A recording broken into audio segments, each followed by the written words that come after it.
યોગસાર ટીકા યોગેન્દુ દેવની રચના આપણા ગાથા નંબર 58ની ચર્ચા ચાલે છે.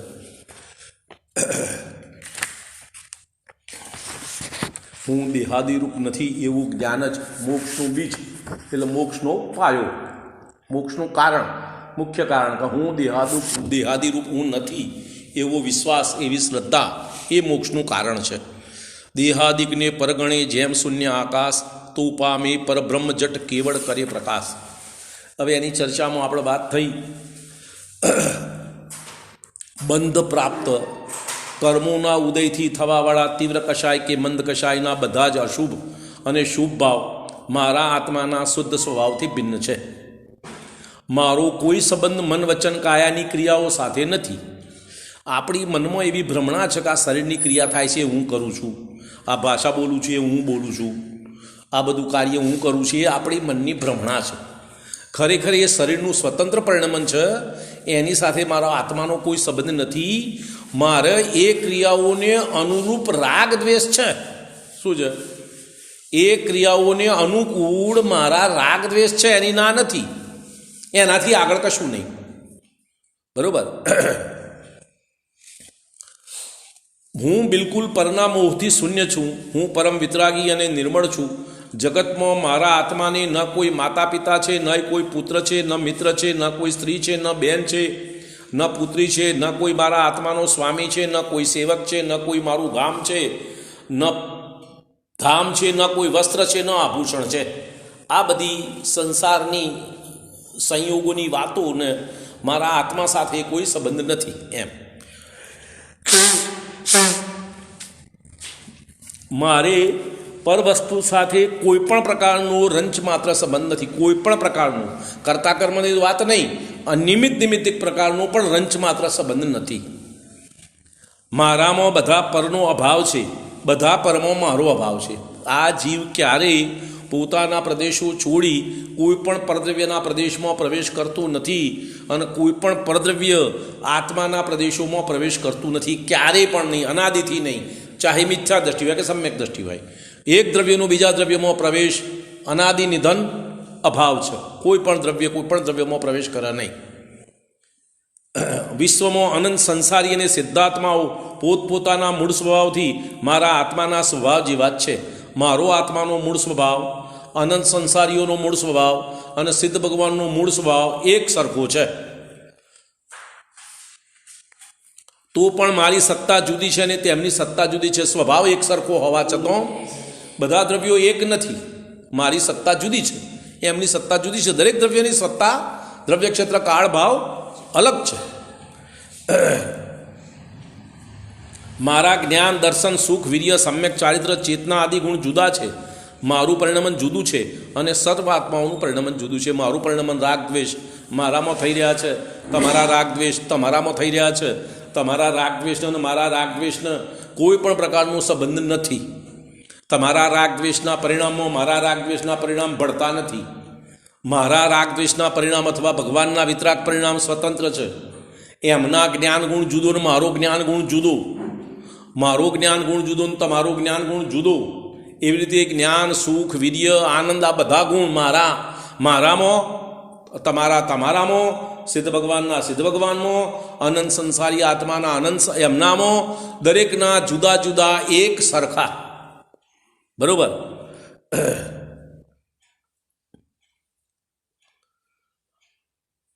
હું અનાદિકાળથી એકલો જ રહ્યો છું અને અનંતકાળ સુધી એકલો જ રહેવાનો છું.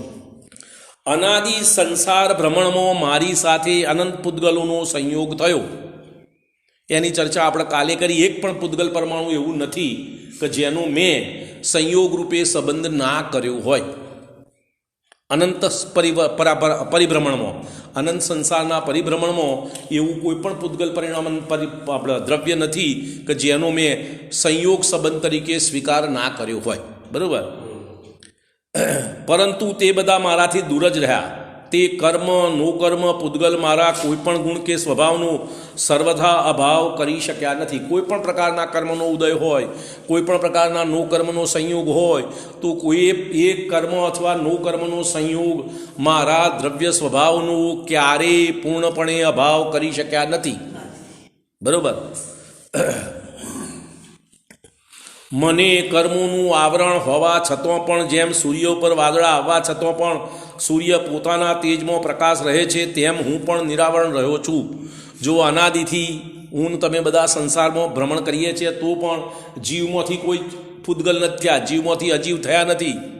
જીવના જીવ જ રહ્યા છીએ, એવા ને એવા, કોઈ પણ પ્રકારના ફેરફાર વગર. પર્યાયોમાં ફેરફાર એ તો ક્ષણિક વસ્તુ છે, બાકી જે દ્રવ્ય સ્વભાવ છે એમાં કોઈ ફેરફાર થયો નથી.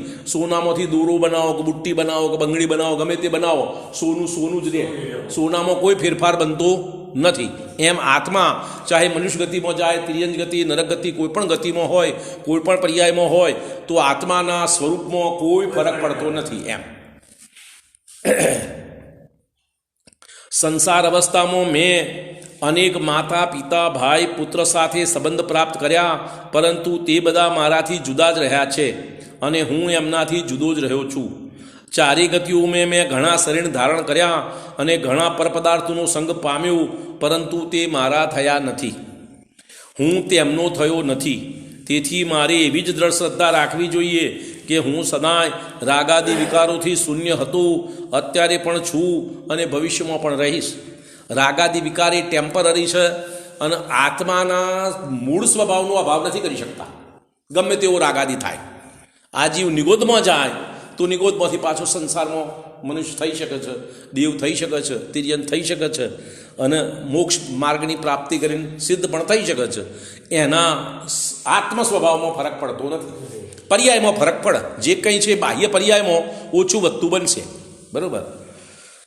એટલે એ વાત અહીંયા આગળ કરી. ગાથાની અંદર મૂળ વાત શું થઈ કે હું દેહાદિપ રૂપ નથી, એવું જ્ઞાન જ મોક્ષનું કારણ, બીજ પાયો છે.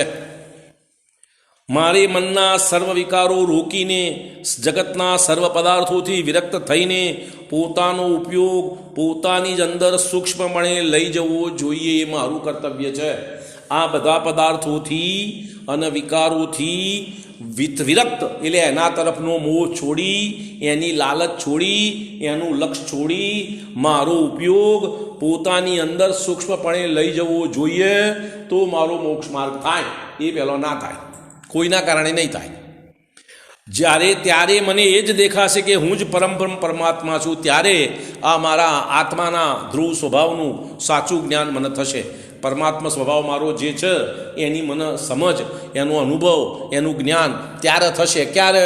કે જગતના બધા પદાર્થોથી અને સંયોગોથી મારું જ્ઞાન પાછું વાળી મારા આત્મામાં તન્મય કરું, એક કરું તારે. આ જ આત્મદર્શન, આ જ આત્માનુભવ કેવળ જ્ઞાનનો પ્રકાશ છે. આવો આત્માનુભવ, આવી આત્માનુભૂતિ, આવું આત્મદર્શન એ જ કેવળ જ્ઞાનનું પ્રકાશક છે, એટલે કેવળ જ્ઞાનને કરવાવાળું છે. એના સિવાય બીજું કોઈ કેવળ જ્ઞાનનું કારણ નથી. આટલા સુધી વાત આપણે કાલે થઈ હતી. હવે પરમાત્મા પ્રકાશમાં એના આધારે ચર્ચા કરે છે. હે યોગી, નિશ્ચયથી તું આત્માની અમૂર્તિક જ્ઞાનમય પરમાનંદ સ્વભાવનું ધારક નિત્ય નિરંજન પદાર્થ જાણ. નિશ્ચયથી તું આત્માની અમૂર્તિક જ્ઞાનમય પરમાનંદ સ્વભાવનું ધારક નિત્ય નિરંજન પદાર્થ જાણ. નિશ્ચયથી એટલે શું? ધ્રુવ સ્વભાવથી. પર્યાય સ્વભાવ એ વ્યવહારની વાત. શું થયું? પર્યાય સ્વભાવ એ વ્યવહારની વાત અને નિશ્ચયની વાત એટલે ધ્રુવ સ્વભાવની વાત એ નિશ્ચયની વાત. તત્વનું શાસનમાં કહ્યું છે, હું મારી સત્તા રાખનાર એક નિરાળું દ્રવ્ય છું, સ્વાનુભવ રૂપ છું, જ્ઞાતા છું, દ્રષ્ટા છું, સદાય વિતરાગ છું, મારા શરીરમાં વ્યાપક છું, તો પણ શરીરથી ભિન્ન આકાશ સમાન અમૂર્તિક છું. કે હું સર્વથા ભિન્ન છું તો પણ આકાશના જેવું અમૂર્તિક શુદ્ધ છું. આત્મા અમૂર્તિક પદાર્થ છે. આત્મા, ધર્માસ્તિકાય, અધર્માસ્તિકાય, આકાશ અને કાળ, આ પાંચ પદાર્થો અમૂર્તિક અને પૂતગલ એકલું મૂર્તિક. બરાબર. આકાશ સમાન હોવા છતાં પણ હું સચેતન છું. આકાશ જેવો અમૂર્તિક તો છું, પણ મારો વિશેષ ગુણ, આત્માનો વિશેષ ગુણ ચેતન. એવો ચેતન ગુણ બાકીના પાંચ દ્રવ્યોમાંથી કોઈમાં નથી. ચેતનપણું જે છે એ ફક્ત જીવ દ્રવ્યમાં જ છે. બાકીના પાંચ દ્રવ્યો અમૂર્તિક હોવા છતાં એમાંથી કોઈ ચેતન નથી. ચેતન એકલો જીવ જ છે. તો કે આકાશ સમાન હું અમૂર્તિક હોવા છતાં પણ સચેતન છું, ચેતન સહિત. જેમ શુદ્ધ આકાશ છે તેમ શુદ્ધ છે જીવ. જડરૂપ જાણો વ્યોમને ચૈતન્ય લક્ષણ જીવ. વ્યોમ એટલે આકાશ. આકાશ જડરૂપ છે, ચેતન નથી. બાકીના 5 દ્રવ્યો જડ. જો મૂર્તિક અને જળ બેમાં ફરક. જડ એટલે ચેતન વગરના, અચેતન. તો પૂતગલ પણ જડ, આકાશ પણ જડ, કાલાણુ પણ જડ, ધર્માસ્તિકાય અધર્માસ્તિકાય પણ જડ. અને આમ કે મૂર્તિક કહો તો પૂતગલ એકલું. તો આકાશ, ધર્માસ્તિકાય અધર્માસ્તિકાય કાલાણુ મૂર્તિક નહીં, જડ ખરા. જડમાં પૂતગલ પણ આવે અને બાકીના દ્રવ્યો આવે. અને ચેતનની વાત કરો તો જીવ એકલો. જીવ સિવાય બાકીના કોઈ પણ દ્રવ્યો ચેતન નથી. તો મારું સ્વરૂપ ચેતન સ્વભાવવાળું છે. એ શું કે અસાધારણ લક્ષણ, જે બીજા કોઈ દ્રવ્યમાં નથી એવું લક્ષણ મારું ચેતન. તો ચેતનના લક્ષ્યે હું મારા આત્માની ઓળખાણ કરી શકું, મારા આત્માની પ્રાપ્તિ કરી શકું. જે લક્ષણ અસાધારણ હોય તેના લક્ષ્યે. અને એ ચેતન ઉપયોગના 2 ભેદ, દર્શન ઉપયોગ ને જ્ઞાન ઉપયોગ. એમાં દર્શન ઉપયોગ નિરાકાર છે, એટલે એનો પ્રત્યક્ષ આમ કે ઉપયોગ મોક્ષ માર્ગમાં થતો નથી. અને જ્ઞાન સાકાર ઉપયોગ છે, માટે જ્ઞાનનો પ્રત્યક્ષ ઉપયોગ મોક્ષ માર્ગમાં થાય છે. એમ બરાબર. હે આપણે નિરાકારના સાકાર. નિરાકાર એટલે જેનો કોઈ આકાર તમને દેખાય નહીં એવું, એ નિરાકાર. સાકાર એટલે જેનો આકાર હોય. જ્ઞાન સાકાર છે, વિકલ્પાત્મક છે. અને દર્શન નિર્વિકલ્પ છે. દર્શન ગુણ કેવો છે? નિર્વિકલ્પ. અને જ્ઞાન ગુણ કેવો છે? વિકલ્પાત્મક. તો જ્ઞાન ગુણ વડે તમે આત્માને જાણી શકો, જે નિર્વિકલ્પ છે એના વડે તમે આત્માને ના જાણી શકો. વિકલ્પાત્મક છે. વિકલ્પાત્મક. એમ તમારા જ્ઞાનથી તમારા જ્ઞાનને તમે જાણી શકો છો. જ્ઞાનથી દર્શનને નથી જાણી શકતા. અત્યારે તમારા જ્ઞાનની એવી યોગ્યતા નથી. કેવળ જ્ઞાન થાય ને દર્શન ગુણને જાણે એ જુદી વાત. પણ જ્ઞાન સવિકલ્પ છે અને દર્શન ગુણ નિર્વિકલ્પ છે. તો નિર્વિકલ્પ ગુણના આધારે આત્માનો નિર્ણય કરી શકાતો નથી. સવિકલ્પ જ્ઞાન ગુણના આધારે આત્માનું સ્વરૂપ નક્કી કરી શકાય છે. દાખલા તરીકે હું તમને સમજાવું. સાપ અહીંથી જઈ રહ્યો છે, તો સાપ શી રીતે ઓળખવું? તો કે સરકી રહ્યો છે, આવો કલર છે એ સાપ. તો આખા સાપ ઉપર એ ફેલાઈને રહેલો છે કલર અને સરકવાની પ્રક્રિયા. એમ જ્ઞાન ગુણ આખા આત્મદ્રવ્યમાં વ્યાપક છે, જે દેખાય છે. હવે સાપનું ઝેર દેખાતું નથી. સાપનું ઝેર દેખાય છે? તો કે ઝેર છે એ હાપ, ઝેરવાળો. તો ઝેરવાળો હાપ કહો તો શી રીતે ઓળખો? ના ઓળખાય ને. ઝેર નથી એનામાં, છે પણ એનાથી ઓળખાય નહીં. ઓળખાય છે એનાથી, એના બાહ્ય ચિહ્નોથી, કે જે ચિહ્નો કાયમ તમને જાણી શકાય. તો જ્ઞાન ગુણ એવો છે, સવિકલ્પ છે અને સર્વથા ક્યારે પણ કોઈ પણ સંસારની અવસ્થામાં જ્ઞાનનો અભાવ ના થાય એવો જ્ઞાન ગુણ છે. જ્ઞાન ગુણ સદાય પરિણમનશીલ રહે, એનો ક્યારેય અભાવ થતો નથી. એવું જ્ઞાનનું સ્વરૂપ છે. બરાબર. માટે જ્ઞાનના આધારે તમે આત્માનો નિર્ણય કરી શકો. તમારા જ્ઞાનથી તમારા જ્ઞાનને જાણવાની પ્રક્રિયા એ પોતાના આત્માને ઓળખવાની પ્રક્રિયા છે. કારણ કે જ્ઞાન સિવાય આખા આત્મામાં જ્ઞાન સદાકાળ વ્યાપેલું જ છે. જેટલું જ્ઞાન છે એટલું આત્મા છે. એમ હે જીવ, જેવું આકાશ શુદ્ધ છે તેવો જ આત્મા શુદ્ધ છે એમ કહ્યું છે. હે જીવ, આકાશને અચેતન જાણ અને આત્માને સચેતન જાણ. માટે આકાશ જેવો તું છું, એટલે આકાશને તારા બેમાં ભેદ કરવો હોય તો ચેતન વડે ભેદ થઈ શકશે. આકાશ અને બાકીના બધા દ્રવ્યોથી ભેદ કરવા માટે જ્ઞાન ગુણ ચેતન વડે થઈ શકે. તો ચેતનના 2 ભેદ છે, દર્શન ઉપયોગ ને જ્ઞાન ઉપયોગ. બરાબર. તો દર્શન ઉપયોગ તમારા વિકલ્પોમાં જણાતો નથી, માં કે એના આધારે તમે આત્માનું સ્વરૂપ નિર્ણય કરી શકતા નથી. તો જ્ઞાન સવિકલ્પાત્મક છે, તો જ્ઞાનના આધારે તમે આત્માનો નિર્ણય કરી શકો. એટલા માટે દરેક જગ્યાએ જ્ઞાનની વાત આવે. માટે કારણ કે બીજો કોઈ ઉપાય નથી તમારી પાસે. પોતાના આત્માનું સ્વરૂપ જાણવાનું, નિર્ણય કરવાનું, અનુભવ કરવાનું, મર્યાદા નક્કી કરવાનો ઉપાય જ્ઞાન સિવાય બીજો કોઈ છે નહીં. એટલા માટે. બરોબર. એમ હવે ભાવાર્થ. આકાશ પણ દ્રવ્ય છે અને આત્મા પણ દ્રવ્ય છે. તથા પૂતગલ, ધર્માસ્તિકાય અધર્માસ્તિકાય કાળ એ પણ દ્રવ્ય છે. 6 દ્રવ્યો દ્રવ્યપણાની અપેક્ષાએ સમાન. બધા દ્રવ્યોમાં 6 સામાન્ય ગુણો હોય છે. બધા દ્રવ્યોમાં 6 સામાન્ય ગુણો હોય છે. બધામાં હોય એ સામાન્ય, અને એક દ્રવ્યમાં હોય, બાકીના 5માં ના હોય, એનો અસામાન્ય અથવા અસાધારણ. પેલા સામાન્યને સાધારણ કે અને અસાધારણ કે, અથવા વિશેષ. જે અસામાન્ય ગુણ છે એને વિશેષ પણ કે. તો સામાન્ય ગુણોની અત્યારે ચર્ચા આપણે કરીએ છીએ. અસ્તિત્વ હોવાપણું બધાય દ્રવ્યોમાં સદાય છે અને સદાય ટકી રહેશે. પછી વસ્તુત્વ કાર્યકારીપણું બધા દ્રવ્યો પોતપોતાનું કાર્ય સ્વતંત્રપણે કરે છે એવો એનો સ્વભાવ છે. પછી દ્રવ્યત્વ પરિણમનશીલપણું બધા દ્રવ્યો અખંડ રહેવા છતાં પણ પોતપોતાની પર્યાયોમાં પરિણમન કરે છે. સ્વભાવ અથવા વિભાવ દશા તેની થયા કરે છે. આવું પરિણમન કરવાનું એનો સ્વભાવ છે. દ્રવ્યત્વ ગુણ દરેક દ્રવ્યમાં છે. આ સામાન્ય ગુણની ચર્ચા ચાલે છે. 6 સામાન્ય ગુણ. પ્રમેયત્વ જણાવવા યોગ્યપણું બધા જ દ્રવ્યો કોઈને જ્ઞાનમાં જણાય. કોઈનાય જ્ઞાનમાં ના જણાય એવું કોઈ દ્રવ્ય ના હોય. પોઈન્ટ સમજમાં આવી? મારા જ્ઞાનમાં ના જણાય તો તમારા જ્ઞાનમાં જણાય, તમારા જ્ઞાનમાં ના જણાય તો અવધિ જ્ઞાનીના જ્ઞાનમાં જણાય, એના જ્ઞાનમાં ના જણાય તો મનપ્રિય જ્ઞાનીમાં જણાય, એના જ્ઞાનમાં ના જણાય તો કેવળ જ્ઞાનીમાં જણાય. પણ કોઈને જણાય. કોઈને જ્યાં જણાય એવું કોઈ દ્રવ્ય હોય નહીં. એ પ્રમેયત્વ ગુણ.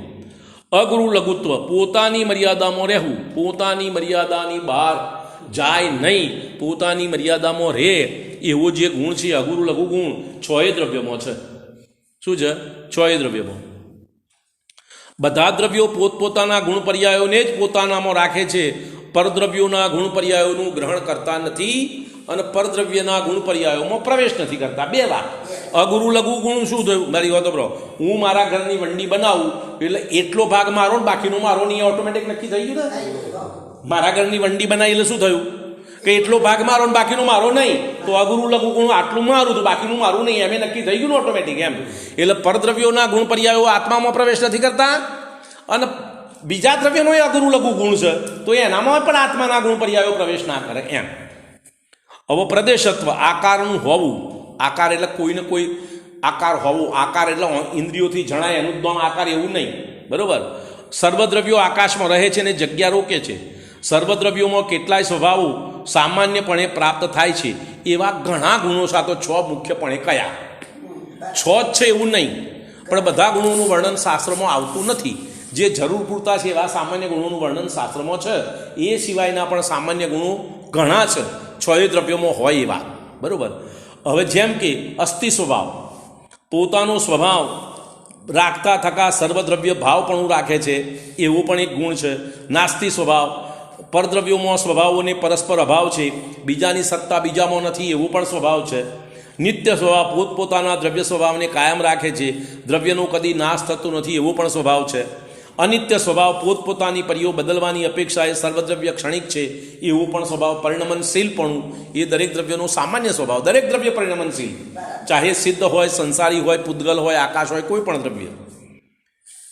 એકસ્થ ભાવ, સર્વદ્રવ્ય અનેક ગુણ પર્યાયોમાં એક અખંડ આધારરૂપ છે.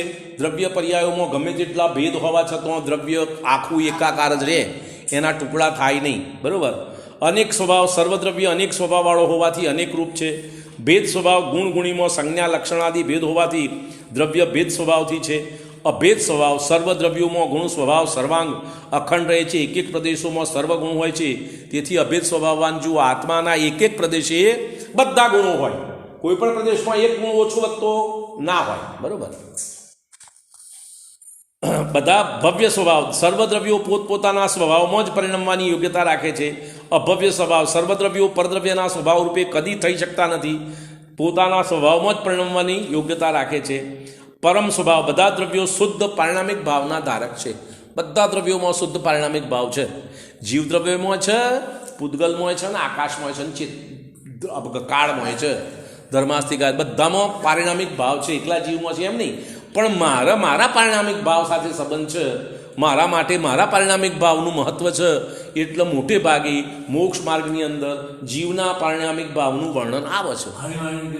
પારિણામિક એટલે એક સરખો ભાવ સદાકાળ ટકી રહે એવું સ્વરૂપ, એનું નામ પારિણામિક ભાવ. 5 પ્રકારના ભાવ કયા? ઉપશમ, ઔદયિક, ક્ષયોપશમ, ક્ષાયિક અને પારિણામિક. ઔદયિક અને પારિણામિક 5 ભાવ. 5 ભાવ આવે છે ને. ઔદયિક, કર્મના ઉદયથી થવાવાળા ઉદયિક, કર્મના ઉપશમથી થવાવાળા ઉપશમ, સમ્યક્ત્વ વગેરે. ઉપશમ ચારિત્ર એ ઉપશમિક. પછી ક્ષયોપશમિક, ક્ષયોપશમ સમ્યક્ત્વ, ક્ષયોપશમ ચારિત્ર તો એ ક્ષયોપશમિક ભાવ. પછી ઔદયિક, ઉપશમિક, ક્ષયોપશમિક, ક્ષાયિક, ક્ષાયિક સમ્યક દર્શન, ક્ષાયિક ચારિત્ર, ક્ષાયિક કેવળ જ્ઞાન, એ બધા ક્ષાયિક ભાવો. અને પારિણામિક, સર્વ જીવોમાં એક સમાન સદાકાળ માટે હોય. જે પારિણામિક ભાવ અત્યારે મારા તમારામાં છે એ જ પારિણામિક ભાવ સિદ્ધ અવસ્થા રહેતો એ પ્રમાણે જ રહે, એમાં ફેરફાર ના થાય. એનું નામ પરમ પારિણામિક ભાવ. એવો પરિણામિક ભાવ દરેક દ્રવ્યમાં છે. મારે તો જીવ દ્રવ્યનું કામ છે એટલે જીવ દ્રવ્યની ચર્ચા કરું છું, બીજાની મારે શું ચર્ચા? એ બીજા દ્રવ્યોમાં છતો ખરો, પણ મહત્વપણે મુખ્યપણે જીવ દ્રવ્યના પરિણામિક ભાવની અપેક્ષાએ ચર્ચા આવે. બરોબર. એમ તે સામાન્ય ગુણો અને સ્વભાવોની અપેક્ષાએ જીવાદી દ્રવ્યો છ એ સમાન છે. આ પરિણામિક આ છ જે સામાન્ય ગુણો કયા અને સામાન્ય સ્વભાવ કયું એની અપેક્ષાએ છ દ્રવ્યોમાં આ બધા ગુણો એક સરખા સમાન રૂપે છે, પરંતુ વિશેષ ગુણોની અપેક્ષાએ તેમનામાં અંતર છે. આ તો સામાન્ય ગુણની વાત કરી, પણ વિશેષ ગુણ પણ છે. વિશેષ ગુણ દરેક દ્રવ્યના જુદા જુદા. બરોબર. એમ અમૂર્તિક ગુણની અપેક્ષાએ પૂતગલ સિવાયના પાંચે દ્રવ્ય સમાન છે. પૂતગલમાં રસ, ગંધ, વર્ણ આ વિશેષ અસાધારણ ગુણ પૂતગલ સિવાય બીજા કોઈમાં ના હોય. પછી ધર્મદ્રવ્યોમાં જીવ પૂતગલને ગતિ કરવામાં નિમિત્ત થવાનું સ્વરૂપ ગુણ છે, એ ધર્મદ્રવ્ય સિવાય બીજા કોઈ દ્રવ્યમાં ના હોય. અધર્મદ્રવ્યમાં જીવ પૂતગલને ગતિપૂર્વક સ્થિતિ થવામાં કારણ થવાનો વિશેષ ગુણ છે, એ અધર્મદ્રવ્ય સિવાય બીજામાં ના હોય. આકાશમાં સર્વને અવકાશ દેવાનો વિશેષ ગુણ છે, એ આકાશ સિવાય બીજા કોઈનામાં નથી. અને કાળમાં સર્વને પરિણમનમાં સહાયક થવાનો વિશેષ ગુણ છે. કાળ દ્રવ્ય બધા દ્રવ્યના પરિણમનમાં નિમિત્ત થાય છે એવો એનો વિશેષ ગુણ છે, એ એના સિવાય બીજા કોઈ દ્રવ્યમાં નથી. અને જીવ દ્રવ્યમાં જ્ઞાન, દર્શન, સુખ, વીર્ય, ચેતના, સમ્યક ચારિત્ર આ મુખ્ય વિશેષ ગુણો છે, જે આકાશ આદિ પાંચે દ્રવ્યોમાં હોતા નથી, ફક્ત જીવ દ્રવ્યમાં જ હોય. એનું નામ વિશેષ ગુણ. તે બધા આકાશ આદિ પાંચે દ્રવ્યો અચેતન જળ છે અને આત્મા સચેતન છે. જળ નહીં, અચેતન હોય તો જળ, સચેતન હોય તો જળ નહીં. મૂળ સ્વભાવથી બધા દ્રવ્યો શુદ્ધ છે. આકાશની જેમ નિર્મળ છે તેમ આત્મા પણ નિર્મળ છે.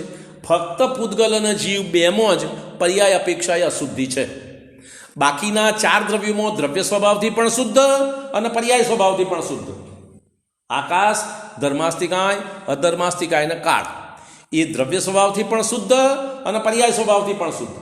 ફક્ત જીવ અને પૂતગલ બે સંસાર અવસ્થામાં જીવ દ્રવ્યો અને પૂતગલ દ્રવ્યો બે પોતપોતાના દ્રવ્ય સ્વભાવથી શુદ્ધ હોવા છતાં પર્યાય સ્વભાવથી અશુદ્ધ છે. એમ આકાશ જેમ નિર્મળ છે તેમ આત્મા નિર્મળ છે.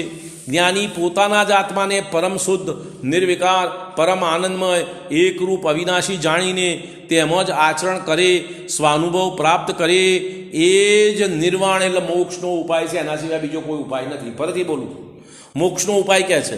ફરીથી બોલું, સાંભળો. જ્ઞાની પોતાના આત્માને પરમ શુદ્ધ, નિર્વિકાર, પરમ આનંદમય, એકરૂપ, અવિનાશી જાણીને તેમ જ આચરણ કરે, તેમ જ મગ્ન થાય, સ્વાનુભવ પ્રાપ્ત કરે, એ જ મોક્ષનો ઉપાય છે. બીજો કોઈ મોક્ષનો ઉપાય નથી. બરોબર. હવે સમયસાર કળશની વાત કરે છે. સમયસાર કળશ એટલે અમૃતચંદ્ર આચાર્યની રચના. સમયસાર કુંદકુંદ આચાર્યની રચના. અને સમયસારના ઉપર લખેલા કળશો એ અમૃતચંદ્ર આચાર્યની રચના. અને એની ટીકા, સમયસારની ટીકા અમૃતચંદ્ર આચાર્યની છે અને જયસેન આચાર્યની પણ છે. બંને આચાર્યોએ સમયસારની ટીકા લખી છે. તો સમયસાર કળશમાં કહ્યું છે, હે જગતના પ્રાણીઓ, હવે તો અનાદિકાળથી ચાલ્યા આવતા મોહભાવને છોડો.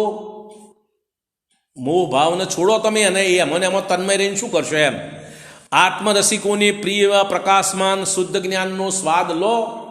જ્ઞાની જીવોને જે પ્રિય છે એવા શુદ્ધ આત્મ સ્વભાવનો સ્વાદ એટલે એનો અનુભવ કરો. આ મોહનો છોડો. આ લોકમાં કદી પણ કોઈ પણ રીતે આત્મા અનાત્મા સાથે મળીને એકમેક થતો નથી. ક્યારે પણ, ચાહે તમે અજ્ઞાની હોય, સંસારી હોય, સિદ્ધ હોય, તો પણ કોઈનો આત્મા કોઈ પણ દ્રવ્યમાં ભળતો નથી. સદાય આત્મા પોતાના સ્વભાવથી પરથી જુદો જ રહે છે. પછી પર પ્રત્યેનો મોહ કેમ થાય છે? એમ. બરોબર. હવે આગળની ગાથા 60મી કહે છે, પોતાની અંદર જ મોક્ષ માર્ગ છે. ક્યાં આગળ છે મોક્ષ માર્ગ? અંદર. મંદિરમાં નહીં, તીર્થક્ષેત્રમાં નહીં, ભગવાન પાસે નહીં, સમૂહ શરણમાં નહીં, પોતાની અંદર, પોતાના આત્મ સ્વભાવમાં, પોતાના ધ્રુવ સ્વભાવમાં, પોતાના પરમ પરિણામિક ભાવને પોતાના જ્ઞાનથી, પર વસ્તુથી જ્ઞાન છોડાઈ અંતરમાં વાળી જોવા જાણવાનો પ્રયત્ન કરવો, એને જાણતા રહેવું, જાણવું, એ મોક્ષનો માર્ગ છે. એમ વાત. બરોબર. આગળ કહે છે, ધ્યાન વડે અભ્યંતરી દેખે જે અશરીર, શરમજનક જન્મો ટળે, પીએ ન જનની ક્ષીર. એટલે કે ધ્યાન વડે અભ્યંતર એટલે અંતરમાં જે જીવો પોતાના અશરીરી આત્મ સ્વરૂપને જુએ છે એમનો શરમજનક આ સંસારમાં જન્મ લેવો શરમજનક ક્રિયા છે, એનો અભાવ થાય છે. અને પીએન જનની ક્ષીર, માતાનું દૂધ પીવાનું છૂટી જાય અને માતાનું દૂધ પીવું પડતું નથી. શાસ્ત્રમાં એવો દાખલો આવે છે કે આ જીવ જન્મ્યું અને જે માતાનું દૂધ પીધું તો બધા જન્મોના દૂધનું જો ભેગું કરવામાં આવે તો આ સમુદ્ર કરતો એ વધી જાય. એટલું બધું એને દૂધ પીધું છે માતાઓનું, બરાબર, આ જીવે. પણ એ તળી જાય જો તું આ પ્રમાણે તારા ધ્રુવ સ્વભાવને ધ્યાન વડે અશરીરી આત્મ સ્વરૂપને જોવાનો પ્રયત્ન કરું તો આ જન્મો મટી જાય અને માતાનું દૂધ પીવાનું પણ મટી જાય. એ શરમજનક કાર્ય છે એમ, બરાબર. જે જ્ઞાની નાસિકા ઉપર દ્રષ્ટિ રાખીને અંદર શરીર રહિત શુદ્ધ આત્માને દેખે છે. જો નજર તમારી ખુલ્લી હોય તો બીજા બધા જે તમારા આંખમાં આંખ વડે દેખાશે એમાં વિકલ્પો ચાલશે.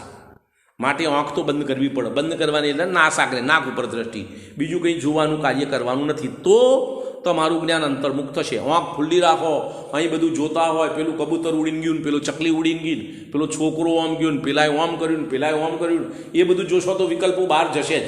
તમે એને કંટ્રોલ નહીં કરી શકો. માટે તમારા આંખ બંધ કરવાની એટલે નાસાગ્રે દ્રષ્ટિ કરો તો જ ધ્યાનની પ્રક્રિયા આગળ વધી શકે.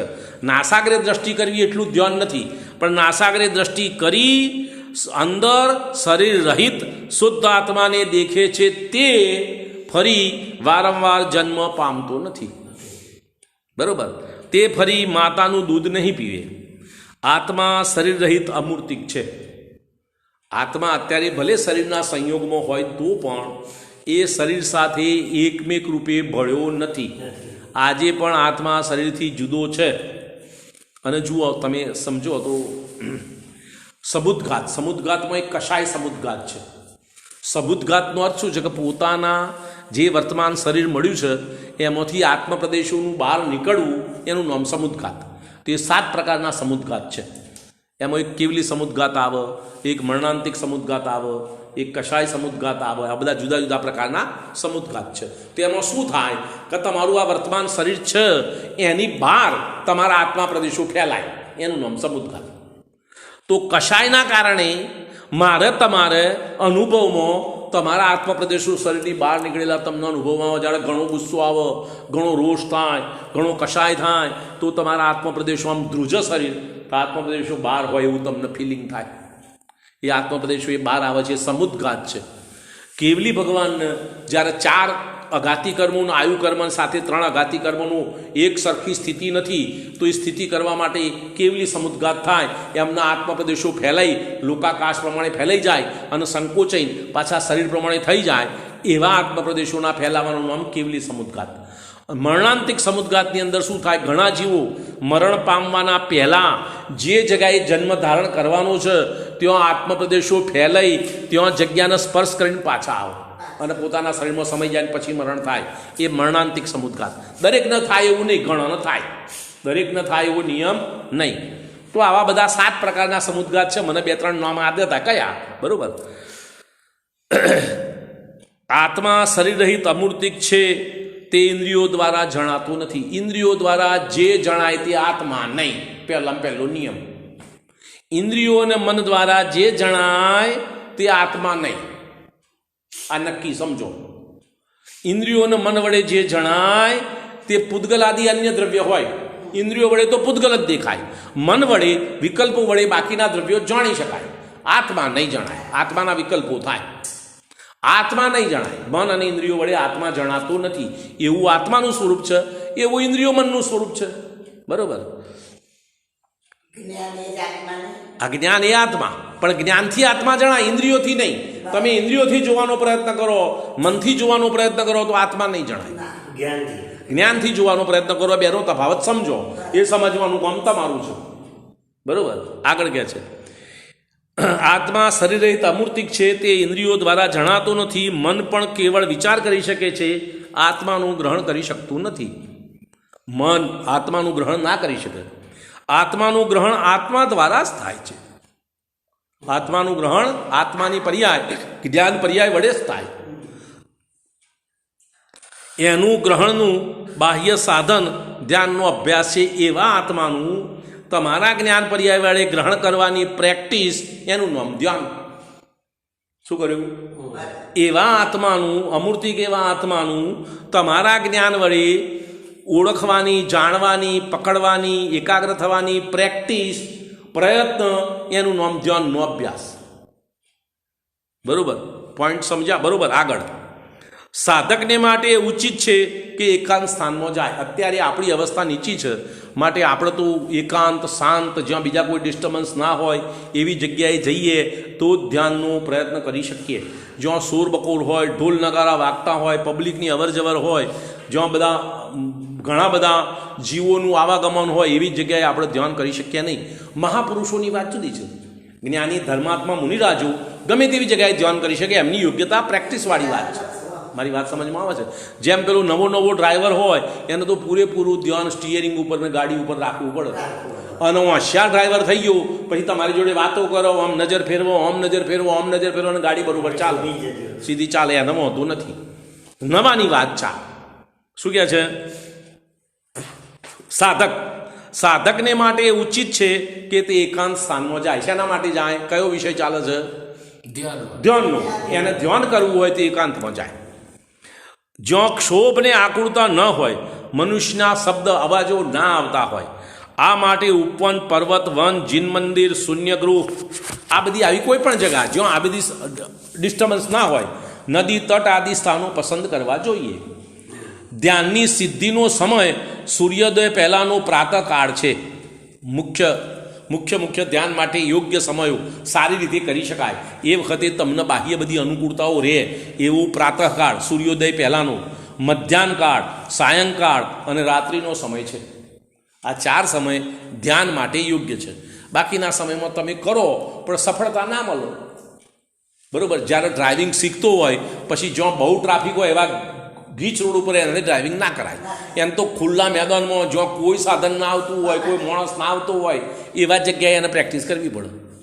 બરાબર? તો આ કાળ આવ્યા ડિસ્ટર્બન્સ વગરના હોય છે. સવારે પ્રાતઃકાળે બહુ ડિસ્ટર્બન્સ ના હોય, મધ્યાહન કાળે બધા ખાઈ પીને આરામમાં લાગી ગયા હોય, જીવ જંતુ માણસ બધાય. સાયંકાળે બધા પોતપોતાના ઘરોમાં પ્રવેશ કરી ગયા હોય, બહાર કોઈ ના હોય, અને મધ્યકાળે આખું જગત શાંત થઈ ગયું હોય તો તમે તમારું ધ્યાન શાંતિથી કરી શકો. એમ ધ્યાન કરનાર નિશ્ચિંત થઈને બેસે, શરીર ઉપર વસ્ત્ર ન હોય અથવા જેટલા ઓછા સંભવિત હોય એટલા રાખે. જેટલો કપડો ઓછો હોય, ના હોય તો સારું, નગ્ન થઈ જવું એવું નહીં, પણ બંડી અને જાંગીઓ પહેરે અથવા અંદર વસ્ત્ર રાખે, બાકીનો બધો કાઢી નાખે. એમ જેટલો બને એટલો ઓછો. ગોદડી ઓળીને, ધાબળો ઓળીને ધ્યાન ના કરાય. આવું લોકો નાટક કરતા હોય છે, પણ એ બધું ધ્યાન કરવાની વાત નથી. શું કહે છે સાંભળો? ધ્યાન કરનાર નિશ્ચિત થઈને બેસે, શરીર ઉપર વસ્ત્ર ન હોય અથવા જેટલા ઓછા સંભવિત હોય એટલા રાખે. જેટલા ઓછા રાખી શકાય એટલા રાખે. શરીરમાં રોગાદિની પીડા ન હોવી જોઈએ. કોઈ રોગ હોય તો ધ્યાન નહીં કરી શકાય. તમને તાવ આવ્યો છે, કણક પેલો શું કહે છે, ચીસો પાડો છો અને પાછા હગાવાલા કે ધ્યાન કરો, ના થાય. બરાબર? બહુ ભૂખ ન હોય, માત્રાથી વધારે ભોજન કરેલું ના હોય, ઘણું ભોજન કર્યું હોય, ઠોસીને ખાધું હોય તો આળસ આવે, તમે ધ્યાન ના કરી શકો. ભૂખ લાગેલી હોય તો ધ્યાન ના કરે. મર્યાદિત ભોજન કરેલું હોય તો ધ્યાન થઈ શકે. બરાબર? શરીરને કોઈ ચટાઈ, પાટ, શિલા કે ભૂમિ ઉપર આસન આપવું. ગમે તેમ બેસી જાઓ, ઉબળક પગે ધ્યાન થાય એમ નહીં. શાંતિથી બેસી શકો નિરાકુળ પ્રમાણે એવી વ્યવસ્થા કરીને બેસવું. ચટાઈ, આસન ગમે તે જે હોય લઈને. પદ્માસન, અર્ધ પદ્માસન કે કાયોસર્ગ આસનથી સ્થિર સીધા નાસાગ્ર દ્રષ્ટિ કરીને રહેવાનું. આ 3 જ આસન ધ્યાન માટે કયા છે. પદ્માસન એટલે 2 પગ ઉપરા ઉપરી વાંટી આવે. આ હું બેઠું છું અર્ધ પદ્માસન. બરાબર? હા, અર્ધ પદ્માસન અથવા ખડકાસન. આ 3 આસન ધ્યાન માટે યોગ્ય છે. અને સીધા નાસાગ્ર દ્રષ્ટિ કરીને રહેવું. સર્વ ચિંતાઓથી રહિત થઈને, સર્વ ઇન્દ્રિયોથી દર્શન, શ્રવણ આદિ બંધ કરીને કેવળ આવી ભાવના લઈને બેસું કે મારી અંતરમાં બિરાજિત આત્મરૂપી નિરંજન દેવના દર્શન કરવા છે. એવી ઈચ્છાપૂર્વક, એવા ભાવપૂર્વક સર્વ ઇન્દ્રિયોના વિષયો છોડી અને ધ્યાન કરવા બેસવું. બરાબર? જગતના પ્રાણીઓ સાથે વાર્તાલાપ છોડવું. બધા ચર્ચા કરતા હોય, વાતો કરતા હોય ને ધ્યાન બની શકે નહીં. બરાબર. મનને ચિંતવનમાં લગાવવું, મનને આત્માના સ્વરૂપના ચિંતવનમાં લગાવવું, શરીરના સંયોગો, સંસારના સંયોગોમાં મનને જોડવું નહીં. પહેલો તો વ્યવહાર નહીંથી અનિત્ય, અસરણ, સંસાર, એકત્વ, અન્યત્વ, અસુચિ, આશ્રવ, સંવર, નિદ્રા, લોક, બુદ્ધિ દુર્લભ અને ધર્મ, આ 12 ભાવનાનો શ્રદ્ધા અને ભાવપૂર્વક વિચાર કરવો પહેલો. પછી બીજું આવશે. શરૂઆત અહીંથી કરવાની. આ બધું કર્યું, શાંત થઈ ગયા, એકાંત જગ્યાએ બેઠા, પછી 12 ભાવનાનું ચિંતન કરો. પછી 7 તત્વોનું સ્વરૂપ વિચારવું. જીવ કેવો, અજીવ તત્વનું શું સ્વરૂપ, આશ્રવ, બંધ, સંવર, નિદ્રા, મોક્ષ, આ 7 તત્વોનું સ્વરૂપ વિચારવું. તેના વિચારમાં એ જેવું જીવતો હું સ્વભાવથી શુદ્ધ છું, પછી પરંતુ અનાદિકાળથી કર્મબંધ હોવાને કારણે અશુદ્ધ છું. આ 7 તત્વના ભાવ અને દ્રવ્યના ભેદ સમજવા. ભાવ આશ્રવ શું ચીજ છે, એ કેવા પરિણામ છે, ભાવબંધ કેવા પરિણામ છે, ભાવ પાપ કેવા પરિણામ છે, ભાવ પુણ્ય કેવા પરિણામ છે, ભાવ સંવર, ભાવ નિદ્રા, ભાવ મોક્ષ કેવા પરિણામ છે, એને હે જ્ઞેય ઉપાય દેના ભેદપૂર્વક જાણવું આ તત્વ વિચારનું કાર્ય છે. હજુ આત્માનુભૂતિ નથી. આત્માનુભૂતિ પહેલાં ક્રમની વાત ચાલે છે. ધ્યાનની પહેલાંની ક્રમની વાત. કર્મ જડ પૂતગલોના સૂક્ષ્મ સ્કંદોથી બન્યા છે. તે કર્મ વર્ગણાઓને જ હું મારી મન વચન કાયાની ક્રિયાથી ખેંચું છું અને રાગ દ્વેષ મોહ વશે બાંધું છું. મારા મન વચન કાયાના યોગ ગુણના પરિસ્પંદનરૂપ પરિણમનથી એ કર્મ આશ્રવ થાય છે અને મારા મોહ પરિણામથી એ આશ્રવ થયેલા કર્મનો બંધ થાય છે. જો વિતરાગી થઈને આત્મતત્વની ભાવના કરું તો નવા આવતા કર્મોને રોકી શકું, એટલે સંવર, અને જૂના કર્મોને સમય પહેલો તપ દ્વારા દૂર કરી શકું. આ ધ્યાન તપ છે. 12 પ્રકારના તપ છે, 6 બાહ્ય અને 6 અંતરંગ. તો અંતરંગ તપનું આ ધ્યાન એક તપ છે. ધ્યાન પછી સ્વાધ્યાય, ધ્યાન, સ્વાધ્યાય, વિસર્ગ અને ધ્યાન, એમ છે ને, સ્વાધ્યાય, વિસર્ગ અને ધ્યાન, એમ એ પ્રમાણે છેલ્લું ધ્યાન તપ છે. છેલ્લું, ઊંચામાં ઊંચું, સૌથી ઉત્તમ. હે, શું સ્વાધ્યાય તપ ખરું, એનાથી ઊંચું તપ ધ્યાન, સર્વથી ઊંચું. 12 તપમાં ઊંચામાં ઊંચું તપ ધ્યાન. બરોબર. એમ. અને 6 આંશન, અવમોદર્ય, રસ પરિત્યાગ, વૃત્તિ પરિસંખ્યાન, કાય ક્લેશ, એ બધો બાહ્ય તપ. એના કરતાં ઊંચો અંતરંગ તપ, અને અંતરંગ તપમાં સૌથી ઊંચું ધ્યાન. બરોબર. આ રીતે સર્વ કર્મરહિત થતાં હું મુક્ત થઈ શકું છું. પછી આ બધો વ્યવહાર નહીં છે. આ બધો વ્યવહાર પછી વ્યવહાર નહીંથી જોવાનું બંધ કરીને નિશ્ચય નહીંથી દુઃખી કે હું તો એક શુદ્ધ ચૈતન્ય સ્વભાવી આત્મા છું. આ બધો વિચાર બંધ કરી અને પોતે શુદ્ધ ચૈતન્ય સ્વભાવી એકાકાર ધ્રુવ સ્વરૂપ છું એનું વિચાર કરે. જગતના પદાર્થોને પણ નિશ્ચય રૂપે દેખું કે આ જગત 6 દ્રવ્યોથી પૂર્ણ છે. તે બધા દ્રવ્યો ભિન્ન ભિન્ન પોતપોતાની સત્તામાં છે. સર્વ પરમાણુ નિરાળા છે, સર્વ કાલાણુ નિરાળા છે, ધર્મ આકાશ દ્રવ્ય નિરાળા છે, સર્વ આત્માઓ જુદા જુદા પરમ શુદ્ધ છે. વ્યવહારના નર નારક તિર્યંશ દેવ એકેન્દ્રિયાદિ ભેદો તથા મન વચન કાયાથી થનારી અનેક ક્રિયાઓ ન જોવી. બધાય દ્રવ્યોને ક્રિયારહિત નિશ્ચય સ્વભાવમાં જોવા, જેથી રાગ દ્વેષ મટે. પરિણામોથી બધા દ્રવ્યોને એક સરખા જુઓ તો રાગ દ્વેષ ના રહે, હારા ખોટા જુઓ તો રાગ દ્વેષ થાય. બરાબર. અને એક સંભાવ અથવા વિતરાગ ભાવનો પ્રવાહ વહેવા લાગે. આ પ્રમાણે પ્રક્રિયા થાય પછી આગળનું કાર્ય સહજપણે થશે. એ આગળ ચર્ચામાં આપણે થઈ ગયું. બરાબર. વિતરાગ ભાવની શાંત રસે ભરેલી ગંગા નદી વહેવા લાગે પછી કેવળ એક પોતાના શુદ્ધ અશરીરી આત્માને શરીર પ્રમાણે વિરાજિત અંતરમાં સૂક્ષ્મ ભેદ વિજ્ઞાનની દ્રષ્ટિથી જોવાનો ઉદ્યમ કરવું. પછી આટલું કાર્ય થયા પછી પોતાના આત્મ સ્વભાવને, ફક્ત પોતાના આત્મ સ્વભાવને આ શરીરથી સૂક્ષ્મ દ્રષ્ટિથી ભિન્ન છે એ પ્રમાણે જોવાનો પ્રયત્ન કરવો, સમજવાનો પ્રયત્ન કરવો. એકાકી પોતાના આત્માના ગુણોનું ચિંતન કરવું, એને જ આત્માની ભાવના કહે છે. ભાવના એટલે પોતાના શુદ્ધ સ્વભાવની પ્રાપ્તિ થાય, પ્રાપ્તિ કરું એવી ઈચ્છા, એવી રુચિ, એનું નામ ભાવના. બરોબર. ભાવના કરતો જ્યારે એકાએક મન સ્થિર થશે, આત્માનો અનુભવ જાગૃત થશે. જ્યાં આ પ્રમાણે ભાવના હશે તો ઓટોમેટિક સહજતાથી આ મનના વિકલ્પો મટી જશે, મન સ્થિર થઈ જશે અને ઉપયોગ સંપૂર્ણપણે મન અને ઇન્દ્રિયોથી રહિત થઈ આત્મામાં જોડાશે. એ આત્માનુભૂતિ સમ્યક દર્શનનું કાર્ય છે. ત્યારે આત્માનું દર્શન થઈ જશે. આ જ આત્મિક અનુભૂતિ ધ્યાનાગ્નિ છે. આવી આત્મા અનુભૂતિને ધ્યાનાગ્નિ કહી.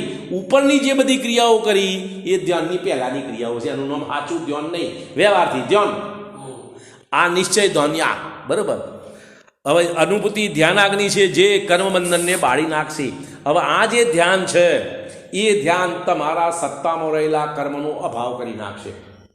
એ જેટલો સમય ટકશે એટલા કર્મનો અભાવ થશે. આત્માને શુદ્ધ સુવર્ણ સમાન શુદ્ધ બનાવશે. જો મોક્ષ પ્રાપ્તિની અનુકૂળ શરીર આદિ સામગ્રી હશે તો એ સાધક તે જ ભવે, નહીં તો થોડા ભાવોમાં મુક્ત થઈ જશે. જો અનુકૂળ સામગ્રી હોય, ચોથો કાળ હોય, ઉચ્ચ સહનન હોય, ઉત્તમ સહનન હોય અને પોતાની એમ કે કાળ લબ્ધિ આવી ગઈ હોય, આ બધા સંયોગો અનુકૂળ હોય તો આવા ધ્યાન કરવાવાળો જીવ એ જ ભવે મોક્ષ જતો રહે. અને આવી અનુકૂળ સામગ્રી નહીં હોય તો થોડા ભાવોમાં જશે, બીજા ભાવોમાં પ્રાપ્ત કરીને જશે. એમ થોડા ભાવોમાં મુક્ત થઈ જશે, સિદ્ધ ગતિ પ્રાપ્ત કરી લેશે. પછી કદી જન્મ નહીં થાય, પછી કદી માતાનું દૂધ નહીં પીવે. એમ બરાબર. તો આ ધ્યાનની પ્રક્રિયા આચાર્ય અહીંયા આગળ સમજાવી. એના આપણે શાંતિથી સમજવી પડે. એક દિવસમાં બોલી જવાથી, સાંભળી જવાથી યાદ નહીં રહે. એને વારંવાર એનું વાંચન કરવું પડે, વારંવાર પોતાના પરિણામો સાથે મેળવવા પડે. એ પ્રમાણે પ્રેક્ટિસ કરો તો ધીમે ધીમે યાદ રહેશે. અને યાદ રહેશે તો તમે એકાગ્ર થઈને એકાંતમાં બેસીને ધ્યાન કરી શકો. જ્યાં સુધી તમને યાદ નહીં રહે તો સુધી નહીં કરી શકો. અને યાદ રહેવા માટે એક વખત સાંભળી લેવું પૂરતું નથી, એને વારંવાર રટણ કરવું પડે. યાદ કરવાનો ઉપાય એક જ છે કે વારંવાર રટણવું, તો જ યાદ રહે, ને તો યાદ ના રહે કોઈ પણ કાર્ય હોય. બરાબર. હવે સમાધિ શતકમાં કહ્યું છે મનુષ્યો સાથે વાત કરવાથી મનની ચંચળતા થાય છે. મન ચંચળ થાય, સ્થિર કરવાનું છે ધ્યાનમાં, તો અહીં ચંચળ થાય તો આત્મધ્યાનમાં બાધક. મનની ચંચળતા આત્મધ્યાનમાં બાધક. મનની સ્થિરતા આત્મધ્યાન પૂર્વે હોવી જરૂરી છે. બરાબર. મનુષ્યો સાથે વાત કરવાથી મન ચંચળ થાય, પછી મનમાં ભ્રમ થાય છે. માટે યોગીઓએ મનુષ્યનો સંગ છોડવો જોઈએ. કોનો? કોને? યોગી એટલે કોણ? સાધુ પુરુષોએ. હા, સંતોએ. મનુષ્યોનો, મનુષ્ય એટલે કોણ? મુસલમાનો, ઠાકોર, દારૂ પીધેલા, શ્રાવકોનો સંગ છોડવો જોઈએ યોગીઓએ. બરોબર છે. એકાંત સેવી થવું જોઈએ, જેની દ્રષ્ટિમાં હાલતું ચાલતું જગત હલનચલન રહિત, બુદ્ધિના વિકલ્પ રહિત, કાર્ય રહિત, કેવળ નિજ સ્વભાવથી સ્થિર દેખે છે. તે જ આ સમતા ભાવને પામે છે. જે આ જગતના સ્થિર દેખે છે, અકંપ દેખે છે, એ જ યોગી આ સમતા ભાવને પ્રાપ્ત કરે છે. બરાબર. સમય થઈ ગયો છે. આગળની વાત.